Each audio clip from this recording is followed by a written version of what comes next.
A gente já começa falando sobre os debates na Assembleia Geral da ONU lá nos Estados Unidos. O presidente Donald Trump disse que esta é a era dourada dos americanos e quem acompanhou o discurso e vai trazer todos os detalhes é o Eliseu Caetano, também direto dos Estados Unidos. Oi, Eliseu, boa tarde. Quais foram os pontos aí principais desse discurso de Trump?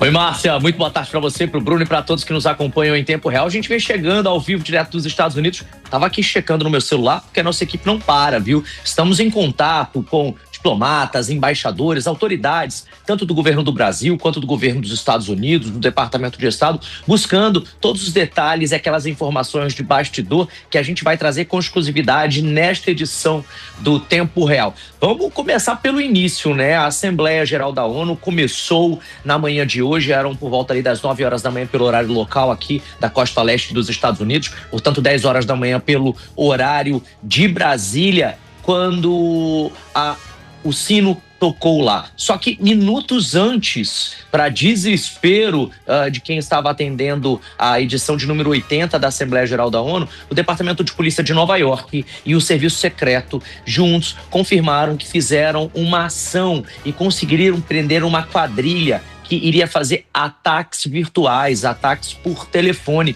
Mais de 300 aparelhos foram localizados, aparelhos telefônicos com chips telefônicos que seriam capazes de paralisar ou pelo menos tumultuar e muito a vida das pessoas que estavam ali atendendo a Assembleia Geral da ONU naquele início de manhã de hoje, viu? Agora, depois que o sino tocou e tudo começou, quem foi o primeiro a falar foi o Antônio Guterres da ONU. Ele falou que o mundo está devastado, muitas guerras, conflitos. Começou, inclusive, dizendo que a ONU existe para manter a existência da humanidade. Também, mais uma vez, reforçou a questão da Carta da ONU, a carta que mantém esse organismo, a Organização das Nações Unidas de pé, disse que ela não pode ser invalidada. Ele fez uma defesa muito forte, muito contundente com relação ao multiculturalismo e a necessidade dos países de trabalhar em parceria com a ONU. Reconheceu também, viu, que a ONU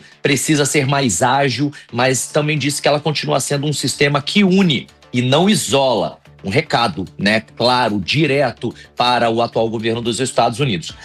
Citou as 3 guerras que estão ainda acontecendo no mundo, Sudão, no sul da África, falou da questão dos refugiados, citou a guerra na Ucrânia, fez um gesto, inclusive, para os Estados Unidos, dizendo que a Casa Branca tem trabalhado junto com a ONU nesse sentido. Também falou sobre a guerra entre Israel e a organização terrorista Hamas. Não poupou críticas a Israel, não falou sobre o Irã, não falou sobre o Hamas. Ele só exigiu ali a libertação dos reféns israelenses que ainda estão sob o poder do Hamas. Ele usou, inclusive, um termo punição coletiva do povo palestino por parte dos israelenses. Defendeu a ideia de um Estado palestino e, nesse momento, ele foi aplaudido. Com relação às questões nucleares, disse que falta leis para cuidar disso aí. Com relação ao Conselho de Segurança, que a gente fala muito aqui na Jovem Pan, disse que o Conselho precisa ser mais eficaz e ir além das respostas, ser mais transparente. Também falou sobre a COP30, que vai acontecer em Belém do Pará, no Brasil. Disse que ela vai definir um caminho confiável para mobilizar aí os 30 bilhões de dólares de financiamentos que vão trazer aí contribuições significativas para o setor. Também falou sobre a questão de inteligência, né, artificial, dizendo que esse poder está em pouquíssimas mãos, que está passando de todos os controles, que são ferramentas que podem mudar o curso da humanidade e de várias leis e que nenhuma máquina pode estar acima da humanidade. E aí veio Lula em seguida, muito esperado, foi aplaudido inclusive 5 vezes durante o seu discurso, que durou pouco mais de 15 minutos. Abriu falando alguns pontos importantes. Já começou sobre forças antidemocráticas, segundo ele, que estão tentando subjugar as instituições democráticas no Brasil. Afirmou que o nosso país é alvo de ataques e sem precedentes, que tem sofrido aí uma agressão unilateral, num recado direto aos Estados Unidos.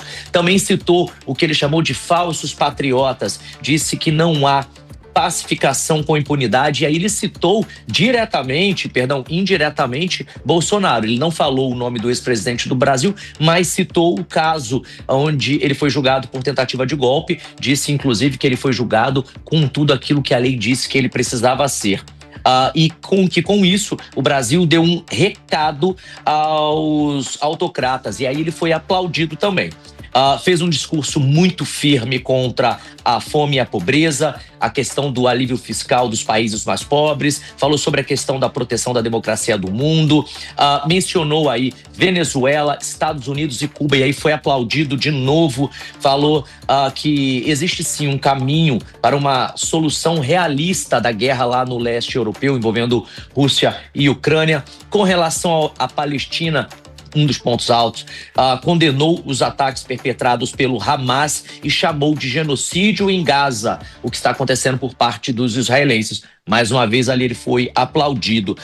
Falou que é lamentável que o presidente Mahmoud Abbas tenha o visto negado pelos Estados Unidos, e aí foi aplaudido de novo. Falou sobre a COP30, defendeu a justiça climática, e aí falou inclusive que o Brasil reduziu pela metade o desmatamento da Amazônia em 2 anos. Falou sobre autoritarismo, degradação ambiental, futuro do Brasil. E aí, quando ele foi falar do futuro do Brasil, ele citou a questão da voz do Sul Global, que ele falou, olha, existem países no Sul Global e essas vozes lá precisam ser respeitadas e ouvidas. E aí ele foi aplaudido de novo. Então a gente conta 5 vezes, quando ele falou sobre democracia, quando falou sobre Cuba, sobre Gaza, criação da Palestina e que a voz do Sul Global deve ser respeitada. Ou seja, ele foi algumas vezes ali aplaudido. E aí, em seguida, ele saiu do palco para Donald Trump subir. E aí, o que aconteceu? Donald Trump e ele, Márcia, se esbarraram por exatos 38 segundos.